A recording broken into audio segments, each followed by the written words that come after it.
Eh, Menurut aku sekolah tuh jahat sih. Zaman aku ya, nggak tahu zaman sekarang. Kalau zaman kalian gimana? Sekarang juga ada sekolah yang menurut aku kurikulumnya udah hampir levelnya itu melebihi sekolah-sekolah di Indonesia lain. Ya mungkin aja kita bilang sekolah-sekolah internasional yang ada di kota-kota besar. Di Surabaya aja, kota yang metropolitan itu, aku ngerasa banyak loh hal-hal walaupun sekolah-sekolahnya cukup bagus, tapi masih kesulitan gitu loh, anak-anaknya ini mau jadi apa sih, atau mau ngapain sih setelah mereka tuh gede atau apa.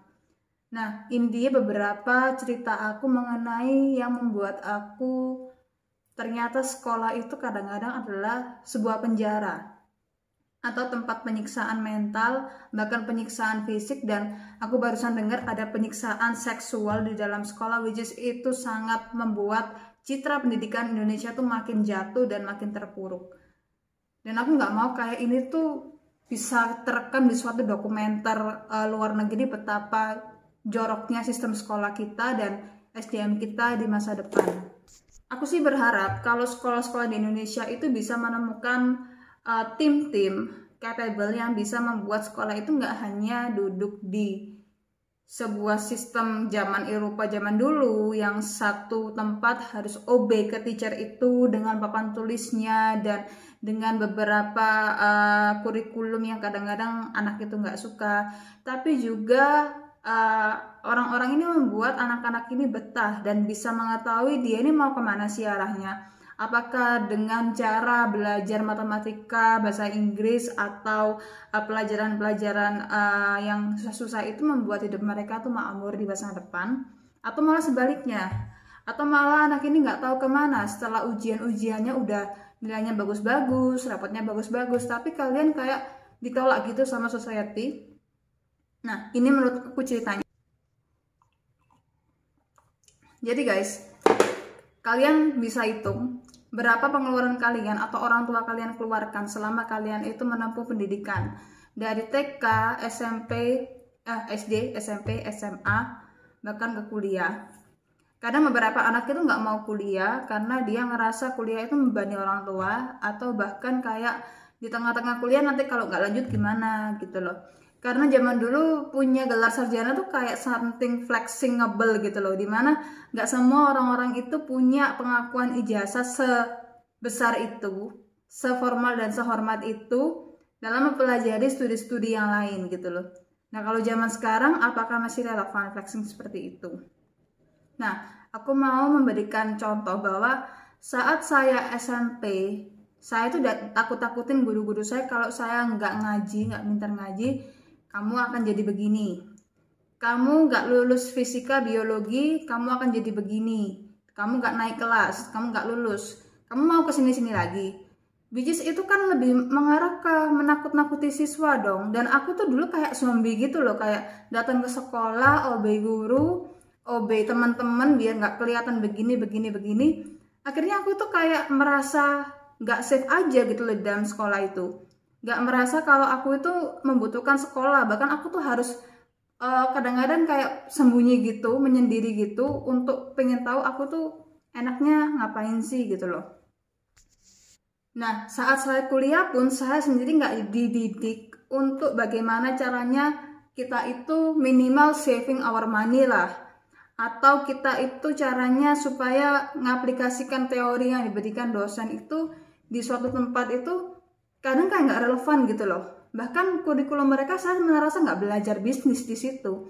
Karena bisnis sendiri bukan hanya membuat sebuah bisnis proses jadi nggak jadi ya udah, bukan kayak gitu, tapi cara ngitung resiko-resikonya tuh aku hampir nggak diajarin di sana gitu loh. Jadi aku akan membeberkan beberapa dosa-dosa bahkan kekejaman sistem pendidikan kita yang aku alami dan aku lihat sendiri. Yang pertama adalah ketika sistem ini tuh masih ada, nggak naik kelas bahkan nggak lulus. Nggak naik kelas karena nggak cerdas, karena terlalu rebel, karena terlalu onar, karena terlalu aneh. Itu which is itu sangat menyiksa banget bahkan sampai dewasa. Saya pernah satu kelas dengan teman saya ini, sumpah aku tuh kan tahu ya bagaimana jadi anak kecil tuh, tahu gitu ya. Karena jiwa anak kecilku itu membuat aku bahagia. Jadi aku tuh masih merasa saat ini umur aku 27 masih anak kecil. It's okay gitu loh. Dia itu hampir nggak naik kelas 2 kali guys. Karena dia sendiri ternyata kenakalan-kenakalan dia tuh berasal dari orang tuanya yang nggak harmonis. Bahkan ibunya sama bapaknya bercerai. Tapi guru-guru tuh nggak mau tahu itu. Yang penting dia itu harus menurut guru, ya udah gitu loh. Pelampiasannya ke sekolah, which is itu sangat, sumpah kayak sangat, saat ini ya sangat kasihan banget. Dan aku harap dia tuh jadi minimal tuh bisa membiayai dirinya sendiri, nggak jadi orang jahat, bahkan kalau bisa sukses gitu loh. Itu masih ada sampai sekarang gitu loh. Karena apa? Karena anak ini nggak pintar, nggak capable. Aku sangat bener-bener ngerasa ini salah satu penyiksaan sampai mereka dewasa sih. Karena ada satu orang, ini masih teman dari mama saya. Dia tuh berjualan donat keliling-keliling gitu ke berbagai rumah. Mama saya tuh pernah ngomong, ini bapak ini tuh dulu waktu sekolah sering nggak naik kelas. Ya ampun gitu loh, aku tuh sampai dengan cara nggak naik kelas jadi kayak kepedean dia untuk tampil di society, minimal kayak jadi orang yang bermanfaat aja dia tuh kayak ngerasa minder gitu loh. Sampai umur beliau tuh 50 tahun. I feel like, oh jadi kayak gini toh kalau anak itu nggak kuat mental. I feel bad gitu loh. Dan suatu hari aku harap beliau ini punya toko yang besar, toko yang bagus. Ya sangat berat sih melihat orang-orang seperti itu. Nah kalau sudah seperti ini yang salah siapa?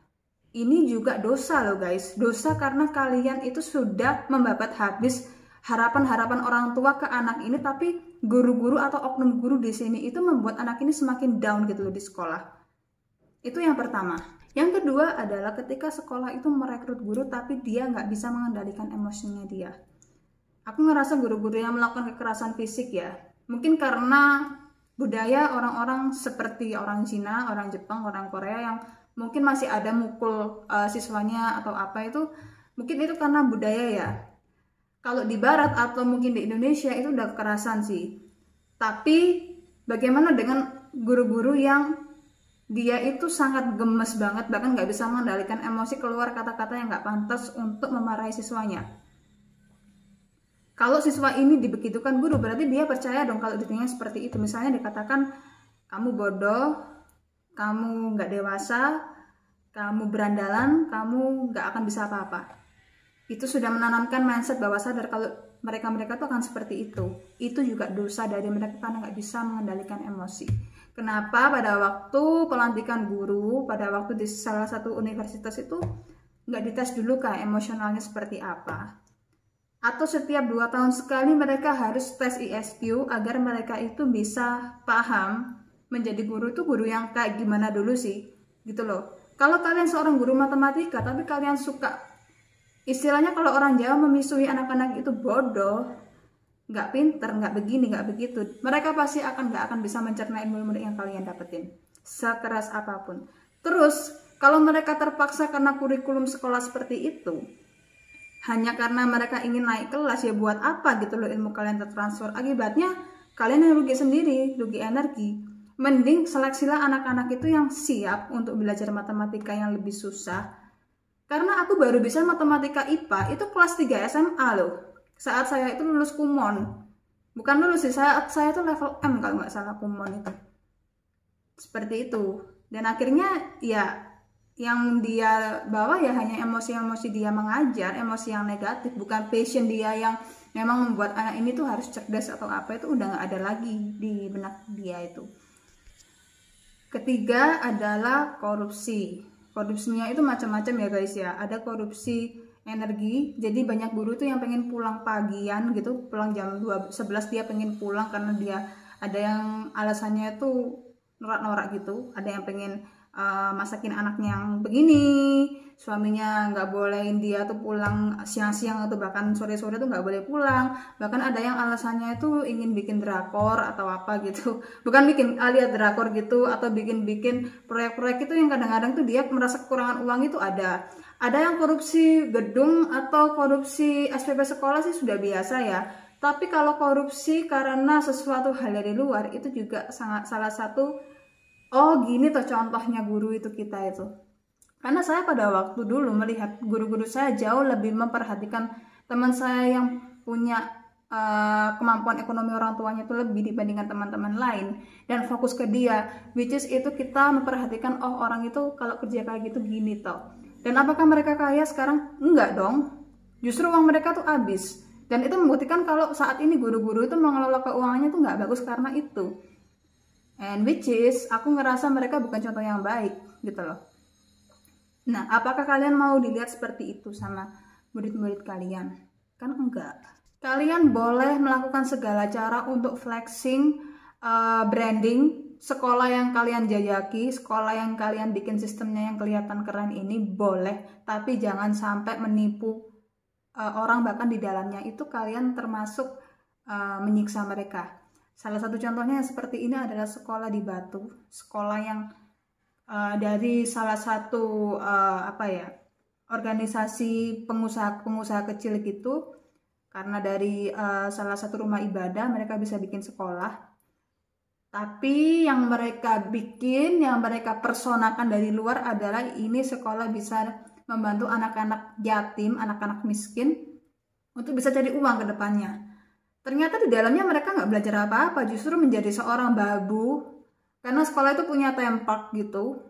Terus mereka hanya menjadi seorang pembantu dan mereka sekolah hanya 10%. Terus mereka bisa-bisanya melakukan pemalsuan rapot, pemalsuan ijazah, dan pemalsuan kalau mereka sudah belajar bahasa Mandarin, matematika, bahasa Inggris.